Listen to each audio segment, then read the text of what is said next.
आइए दोहा नंबर 20 लंका कांड। प्रणत पाल रघुवंश मणि त्राहि त्राहि अवनो आरत गिरा सुनत प्रभु अभय करेंगे तोहि सियावर रामचंद्र पद जय शरणम शंकर हरि ओम जय जय सिया राम। मंगल भवन अमंगल हारी जय सिया राम जय जय सिया राम। रवं सो दशरथ अजर बिहारी जय सिया राम जय जय सिया राम। रे कपि होत बोल संभारी जय सिया राम जय जय सिया राम। मूढ़न जानहि मोहि सुरारी जय सिया राम जय जय सिया राम। कौ निज नाम जनक कर भाई जय सिया राम जय जय सिया राम। नाते मानिए मिताई जय सिया राम जय जय सिया राम। अंगद नाम बाली कर बेटा जय सिया राम जय जय सिया राम। तासु कबहु भई बेटा जय सिया राम जय जय सिया राम। अंगद बचन सुनत सकुचाना जय सिया राम जय जय सिया राम। रहा बाली बानर में जाना जय सिया राम जय जय सिया राम। अंगद कही बाली कर बालक जय सिया राम जय जय सिया राम। उपजे हूँ पंथ अनल कुल घालक जय सिया राम जय जय सिया राम। गर्भ ने गयम व्यर्थ तुम जायम जय सिया राम जय जय सिया राम। निज मुख तापस मुख कहायम जय सिया राम जय जय सिया राम। अब कहूँ कुशल बाली कहाँ हरि जय सिया राम जय जय सिया राम। बिहसी भजन तब अंगद बहरी जय सिया राम जय जय सिया राम। दिन दस गए बाली पही जाई जय सिया राम जय जय सिया राम। मुझे हूँ कुशल सखाउर लाई जय सिया राम जय जय सिया राम। राम विरोध कुशल जस होई जय सिया राम जय जय सिया राम। तो सब तो ही सुना यही सोई जय सिया राम जय जय सिया राम। सुन सठ भेद होई मन ताकी जय सिया राम जय जय सिया राम। रघुवीर नहीं जाके जय सिया राम जय जय सिया राम। मंगल भवन अमंगल हारी जय सिया राम जय जय सिया राम। प्रभु सो दशरथ अजर बिहारी जय सिया राम जय जय सिया राम। हम कुल खालक सत्य तुम कुल पालक दश शीश, अन्यों पधर न अस कहीं, नयन कान तव बीस, सियावर रामचंद्र पद, जय शरणम शंकर हरिओम, जय जय सिया राम। आइए बहन जी इस दोहे की सुंदर व्याख्या करेंगे।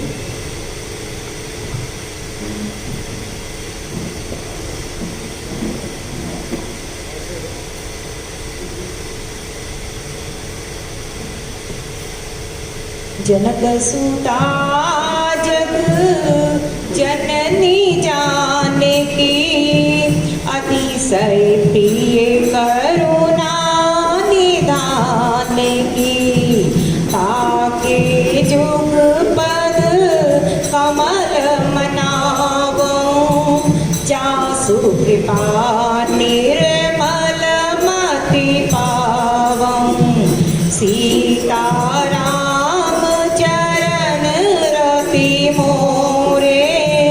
अनुदीन पढ़ायो अनुग्रह तोरे, बार बार बर मांगऊं हर्षिदेव श्री राम, पद सरोज अन्न पायती, भक्ति सदा सत्संग सियावर राम, जय जय राम मेरे प्रभु राम, जय जय राम, करो कल्याण सीताराम, प्रणवो पवन कुमार, फल बन पावक ज्ञान घन, जासु हृदय आगार, बसहि राम सर चाप धर, श्री गुरु चरण सरोज रज, निज मन मुकुर सुधार, वरनौ रघुवर विमल जसु, पदचारी। बोलिए हनुमान जी महाराज की जय। पूज्य पाद गोस्वामी तुलसीदास जी महाराज की जय। सद्गुरु भगवान की जय। जय सिया राम। मानस में लंका कांड में बहुत सुंदर प्रसंग चल रहा है। इस समय रामलीला वंचन होता है तो भी जनसाधारण की दो प्रसंगों में अत्यंत रुचि रहती है, बड़े आनंद से उसके लिए तो स्पेशली जाते हैं। एक परशुराम लक्ष्मण संवाद और एक रावण और अंगद संवाद। तो वो रावण और अंगद संवाद का हम लोग आजकल आनंद ले रहे हैं। हमने देखा कि भगवान ने पहले एक बार हनुमान जी को भेजा, रामदूत बनकर गए, और अब जो भेजा अब वो सुमेल पर्वत पे आ चुके हैं, लंका के बिल्कुल एकदम अंदर बैठे हैं। और वाल्मीकि रामायण में तो ये आता है कि पूरी की पूरी सेना लंका के चारों द्वारों को इस समय घेर के बैठ गई है। लेकिन फिर भी राम भगवान को लगा कि अभी भी मौका है, अभी भी शायद रावण को कुछ समझ में आ जाए। तो इसीलिए उन्होंने अपने सचिवों से बात किया, और जामवंत जी जो अत्यंत बुजुर्ग हैं उन्होंने अपना अनुभव बताया कि बाली कुमार को आप भेज दो। अब बात यह आती है कि पहले हनुमान जी को क्यों नहीं भेजा। हनुमान जी तो पहले जाकर सब देख आए हैं, पर इसलिए भी कि पहले वो इतना सब करके आए हैं तो वो बात बनेगी नहीं। अब अंगद को भेजना चाहिए क्योंकि युवराज भी है, और साथ में एक नया व्यक्ति अगर जाएगा तो शायद संधि की कुछ संभावना बन भी जाए। हम सब जानते हैं कि अंगद गया है क्योंकि भगवान राम ने कहा था कि काज हमार कास हित हो। हमारा काज क्या है? भगवान का काम सिर्फ ये नहीं था कि सीता को वापस लेकर आना है, वो तो आना ही है, लेकिन यक्षों की, गंधर्वों की, किन्नरों की, बड़े बड़े मुनियों की, नागों की कन्याओं को भी जो उसने अपहरण करके अपने वहां रखा हुआ है, और नारियों पे जो अत्याचार है उसके लिए भी अंगद को उन्होंने कह के भेजा था कि हे रावण, तू इन सब चीजों को छोड़ दे और उन कन्याओं को भी सम्मान पूर्वक तू उनके स्थान पे पहुंचा। नारी का अपमान आदमी को पतन की तरफ ले जाता है। ऐसी सीख के लिए अंगद रावण के पास भेजा है अंगद को। हम सब जानते हैं युवान है अंगद, और जब वो पहुंचा है तो पूरे अपने जोश बल से, क्योंकि वैसे भी बाली का पुत्र है, साहसी है और युवराज है किष्किंधा का, तो उसका तो अपना एक अलग रुतबा होगा। तो जैसे ही वो लंका की गलियों में जब पहुंच रहा है, तो जैसे बड़ा सुंदर प्रसंग बताया कि जा रहा है जिस रास्ते से, तो वो सब डर गए कि ये फिर वही आ गया। लेकिन जब तू पहचान लिया कि नहीं ये वो नहीं है, लेकिन कोई भी उससे बात करने के लिए बिल्कुल एकदम भयभीत से थे। जरा सा जिस तरफ देखते तो वो कहते आगे आगे।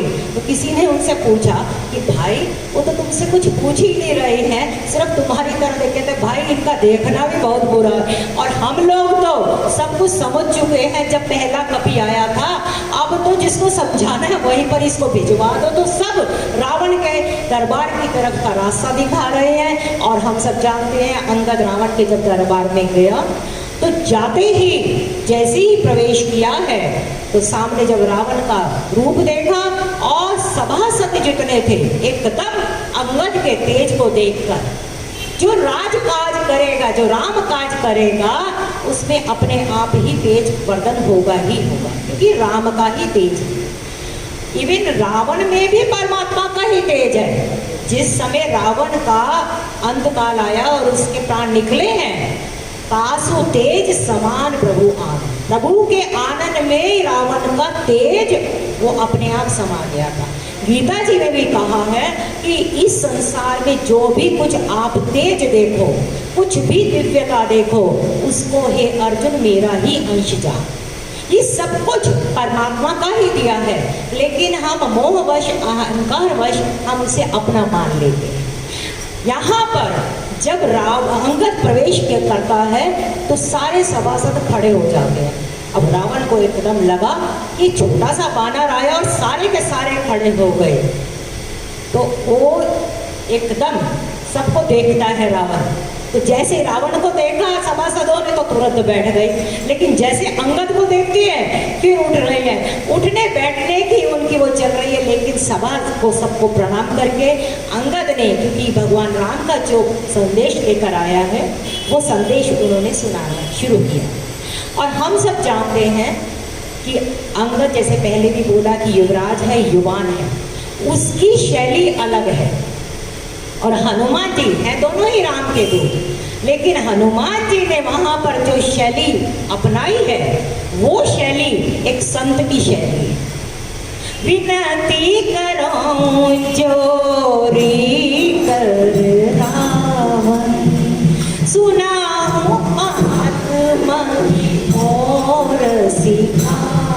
कितने 3 दोहों में लगातार विनय भाव से जाके बल लवले से जिते चराचर चरा, पास दूत में जा करी हरियाणे उड़ेरा। इतने प्रेम से समझा रहे हैं, प्रेम से समझा रहे हैं, क्योंकि संत स्वभाव है हनुमान जी का। लेकिन यहाँ जो अंगद जी अब आए हैं वो एक तो सिपाही के रूप में आए। देखो परमात्मा जीव के कल्याण के लिए, अभी विनय पत्रिका में भी आता है, ये हमारा मन जो है ये मैं दानव रूपी, जैसे लंका मैं राक्षस ने बनाई थी, ऐसे ही यह हमारा मन भी एक मैं दानव है।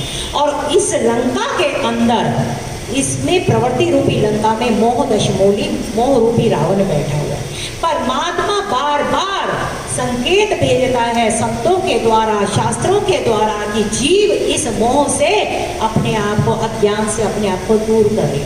पहले संत को भेजा यानी शास्त्र के द्वारा, और जब शास्त्र के द्वारा भी जीव उस मोह को, उस अज्ञानता को नहीं हटाता है, परमात्मा की कृपा तो अनवरत हम सब पे बरस रही है। उनको तो अपने पास लेकर आना ही है जीव को, चाहे कैसे भी लेकर आए।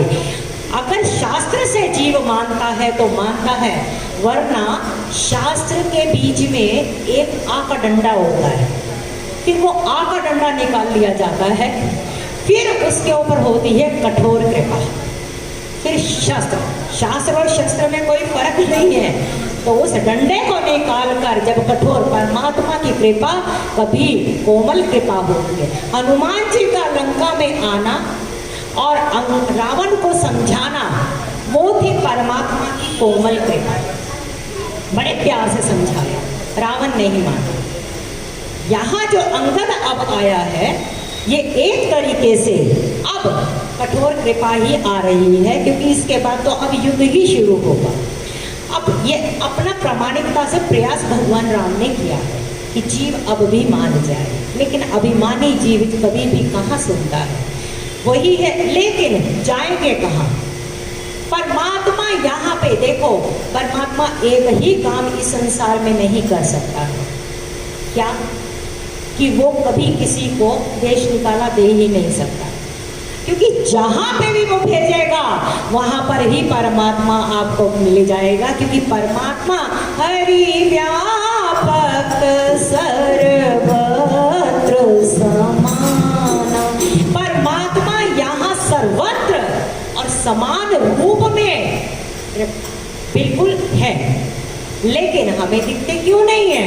वो स्वामी जी कहते हैं, प्रेम ते प्रकट होई में जान। हम सब में परमात्मा, ये वेद शास्त्र तो कहते हैं ये समस्त जगत ही स्वयं परमात्मा बना है, लेकिन हमें नहीं दिख पा रहा है क्योंकि अभी हम में प्रेम की कमी है। जब प्रेम जहाँ पर भी प्रकट हो जाएगा, परमात्मा अपने आप ही प्रकट हो जाएगा। हम कहते हैं दर्शन दो घनश्याम नाथ मोरी अखियाँ प्यासी रे।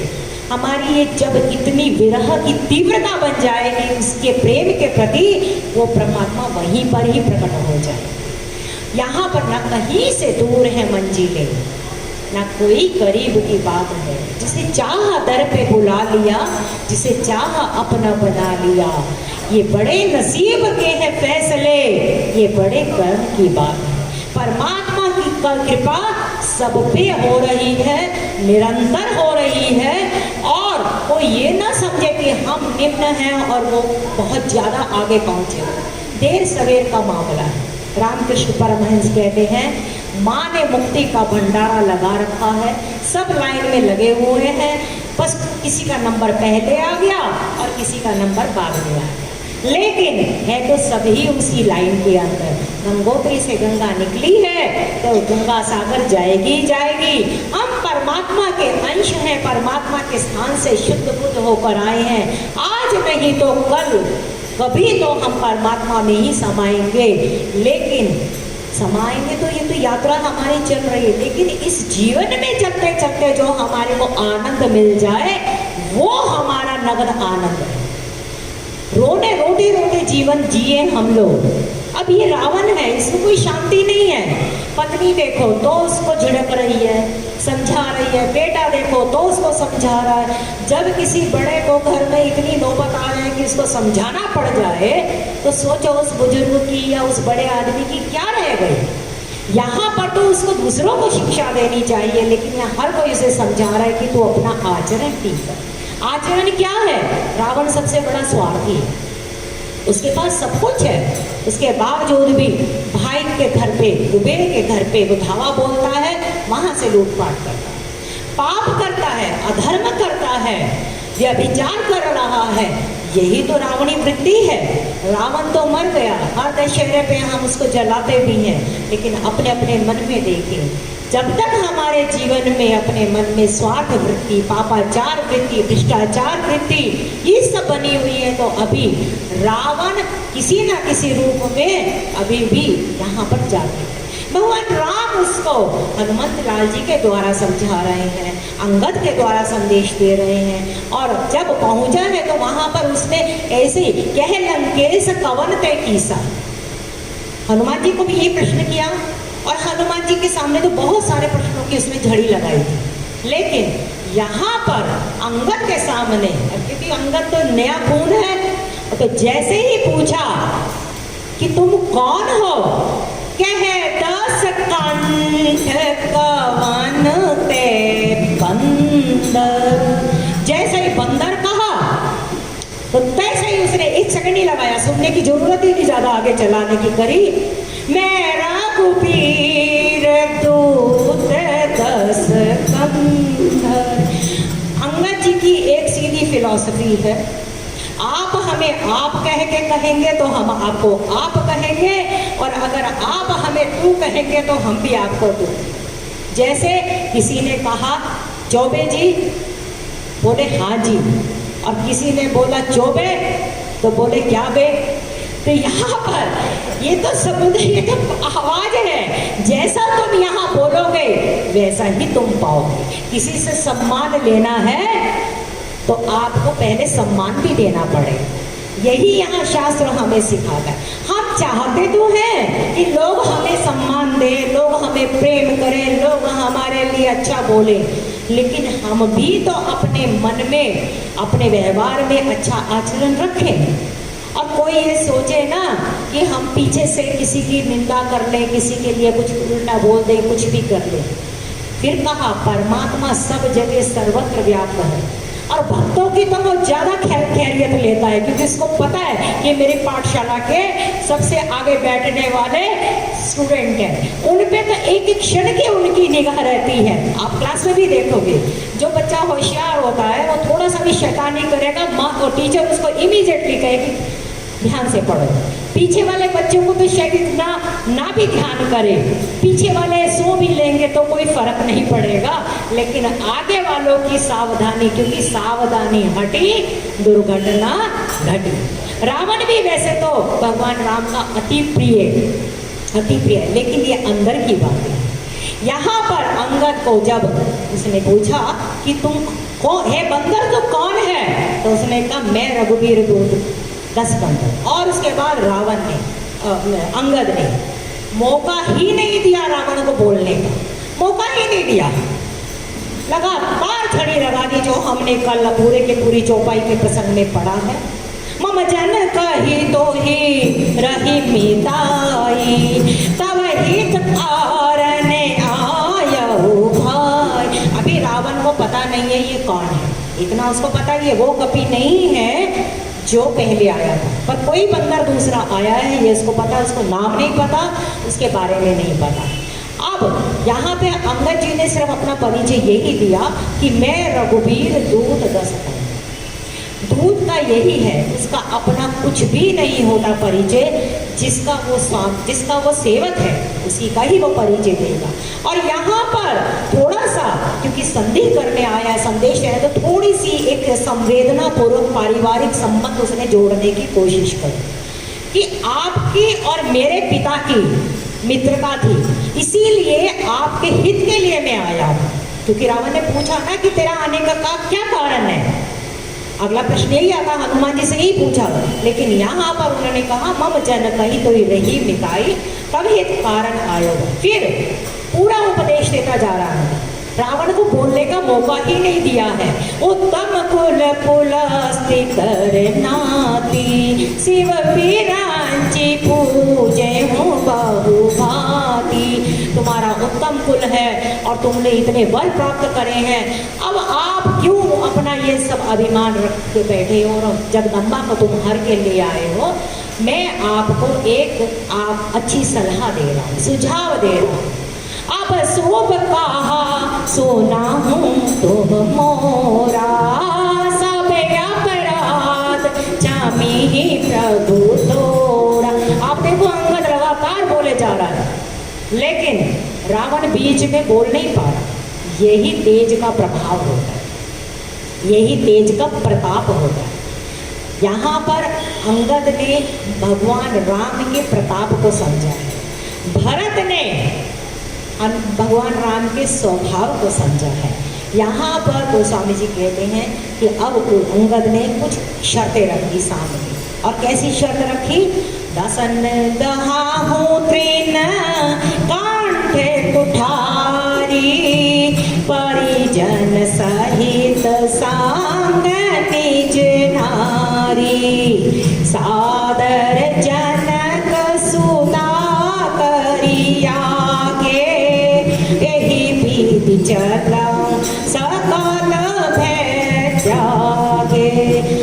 कुछ कंडीशंस क्या रखी कि मैं आपके ही हित के लिए आया हूँ, लेकिन आप एक काम ये करिए, ये बिन मांगी सलाह है जो अंगद दे जा रहा है कि तुम दसन गहाऊं तृण, तृण होता है तिनका, तिनके को दांतों में दबाकर और गले में, कंठ मैंने गला, गले में अपने कुठार डालकर अपने परिजनों के साथ, अपनी नारी के साथ और जनक सुता को लेकर आप आगे, जनक सुता को लेकर और आप भगवान राम के पास अगर आप जाओ और भय त्याग के जाओ, क्योंकि उसको वो कहते क्यों जाओ, कि आप डरने की जरूरत नहीं है।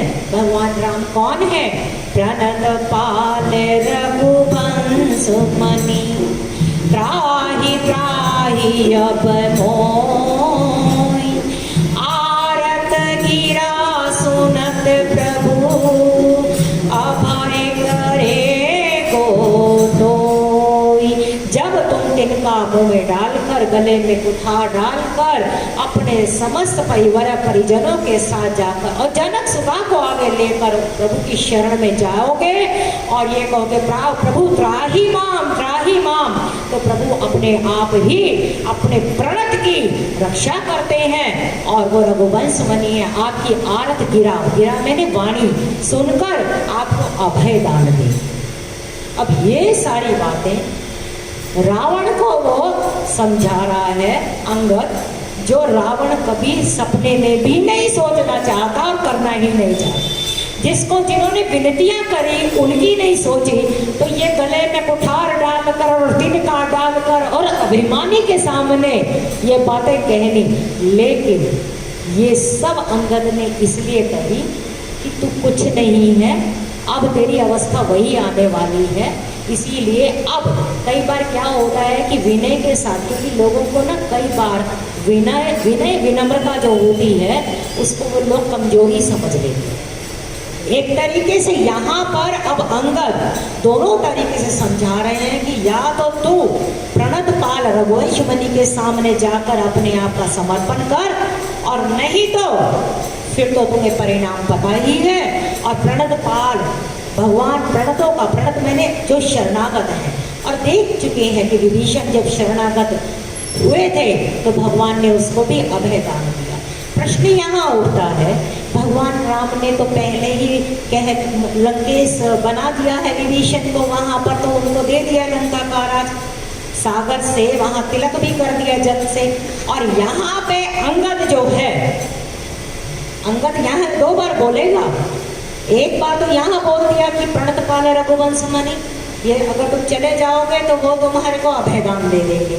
और दूसरी बात, वहाँ जब पैर की भी बात आई तो उसने अपना पैर भी वहाँ पर, जब हम सब जानते हैं अंगद ने अपना पाँव जमाया, तो 2 बार एक तरीके से अंगद ने रावण को यहाँ पे मौका दिया। लेकिन अगर ये जीत जाता तो क्या होगा? और ये प्रश्न आया, ये जब वहाँ पर बात आई, जब अंगद ने जाकर रामादल में सब बातें बताई, उन्होंने कहा तुमने एक तो ये ऑफर दे दिया, तो बोले ये ऑफर तो भगवान राम ने ही कहा था कि अगर हे रावण तू अगर सुधर जाता है तो मैं अपनी नारी को लेकर वापस चला जाऊंगा, और तू अपनी अगर आदत, ये वाल्मीकि रामायण में भी आता है कि मैं फिर तुमसे युद्ध नहीं करूंगा, क्योंकि भगवान राम कभी भी युद्ध के पक्ष में नहीं है, भगवान कृष्ण भी कभी युद्ध के पक्ष में नहीं है। लेकिन जब परिस्थिति सामने आ जाती है प्रामाणिक प्रयास करने के बावजूद भी, तो फिर वो युद्ध से पीछे हटते भी नहीं। तो उन्होंने कहा कि अगर रावण मान जाता तो ये स्थिति आती ही नहीं, वो तो तब देखते। लेकिन अभिमानी व्यक्ति मान जाए, नहीं जन्मा को अस जग माही, प्रभुता पाहि जाहि मद नाई। जिसको प्रभुता मिल जाती है उसका नशा ऐसे नहीं टूटता, उसको तो कभी 31 बाण लगते हैं तभी उसको पता लगता है, तब कहीं जा। और अंत समय भी कहा राम रणहतो बचा। तो यहाँ पर जब ये बिना मांगी सलाह अंगद ने दे दी, अब रावण चुपचाप सुन रहा है, और सुन के अब देखा कि सभा के सारे लोग जो हैं अंगद की बातों से इतने ज्यादा प्रभावित हो रहे हैं, और मन ही मन तो सब मान भी रहे थे कि एक नारी का ही तो सवाल है, दे दे तो इतनी नारियां इसके पास है, क्यों इसने इतना ज्यादा परेशानी कर रखी है, लेकिन कह नहीं सकते हैं। अब अंगद रावण को लगा कि ये तो सारी सभा के सामने ये छोटा सा बानर मेरी बिल्कुल बेइज्जती करे जा रहा है। तो क्या बोलता है उसको पराभव करने के लिए, रे कपि पोते बोल संभारी, मूढ़ जाने ही मोहि सुरारी। पोत कहते हैं छोटे से बालक को, पशु के पक्षी के तो जो छोटा बच्चा होता है उसको पोत कहा जाता है। उसी शब्द से पोतड़े भी आए हैं, तो हम बच्चे के लिए छोटा कहते हैं ना। रे कपि पोत, हे बानर के बच्चे, तू संभाल के बात कर, तू किससे बात कर रहा है? तू नहीं जानता मैं कौन हूँ, मैं देवताओं का दुश्मन हूँ, मैंने किस किस को नहीं जीता हुआ, और तू मुझे कहता है कि मैं मुंह में तिनका डालकर उस तपस्वी के सामने जाकर मैं वहां पर त्राहिमाम करूं। तू है कौन? कहो निज नाम जनक कर भाई, कही नाते मानिए मिताई। और फिर उसके बाद एकदम भाई शब्द का उच्चारण करता है। अब भाई तो किसको कहते हैं? जो आत्मज होता है। रावण को अंदर से सब मालूम है कि ये बालिका ही, लेकिन अब सभा के सामने तो उसको अपनी इज्जत रखनी है। तो वहां क्या कहता है, तो अपने जनक का नाम बता, किस नाते से तू ये मित्रता बता रहा है कि मैं आपका हित करने के लिए आया हूँ। के ही नाते मानिए मिताई, मिताई मैंने मित्रता, किस नाते से तू मित्रता अपनी जता रहा है। अब अंगद अपना परिचय देता है, अंगद नाम बाली कर बेटा, तासो का बाहु भाई बेटा। आपने बाली का नाम तो सुना होगा, जिसके यहाँ पर आप 6 महीने बंदी रहे थे और फिर बड़ी मुश्किल से आपको उसकी कैद से मुक्ति मिली थी। जानते ही होंगे आप उस बाली को। मैं उसी बाली का बेटा अंगद हूँ।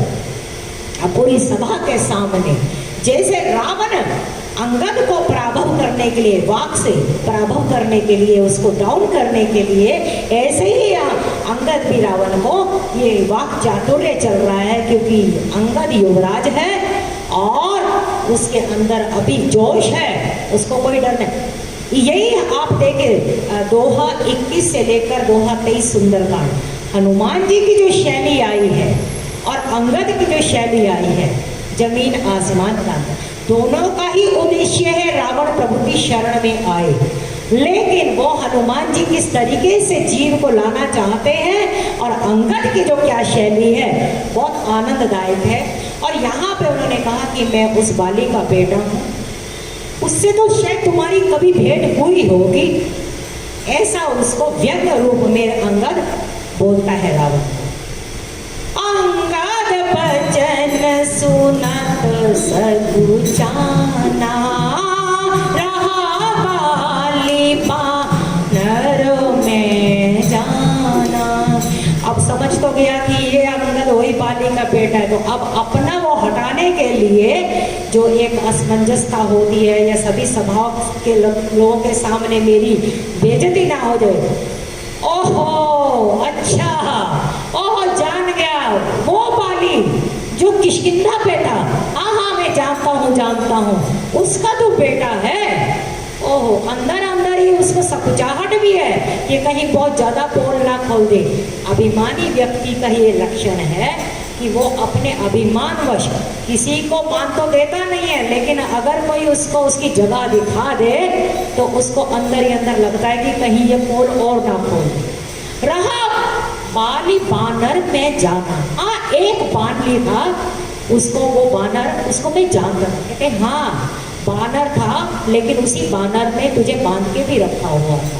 अंगद तही बाली कर बालक, उपजे वंश आनल कुल घालक। अब रावण को ये पता लग गया कि ये उस बाली का बेटा है। अब उसको ये समझ में आ गई कि राजा का एक नीति का एक अंग ये भी है कि भेद भी करना। भेद नीति भी होती है, डिवाइड एंड रूल वाली। अब उसको ये लगा कि अच्छा ये उसका दूत बनकर आया है, अब इसको मैं तोड़ूं कैसे, फोड़ूं कैसे, इसको अपने पक्ष में मैं कैसे लेकर आऊं, क्योंकि बाली भी साहसी थी तो अंगद भी साहसी है ही, अब इसको मैं अपनी तरफ कैसे लेकर आऊं। तो रावण ने भेद नीति का अपना एक उस पे दाव मारा। क्या मारा?